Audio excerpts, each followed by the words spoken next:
So we all seem to be very busy, but twice a day we have a bit of time that we can use more constructively.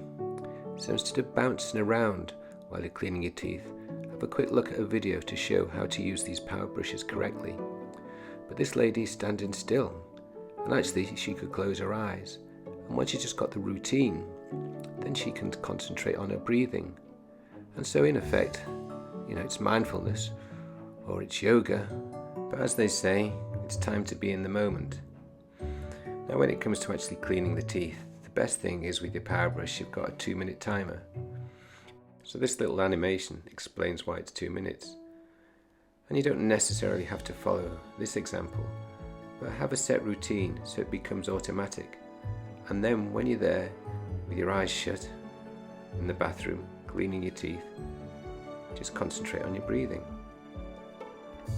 And as you get better, you can go into your tree pose or whatever other pose that you want, but don't go too far from the sink.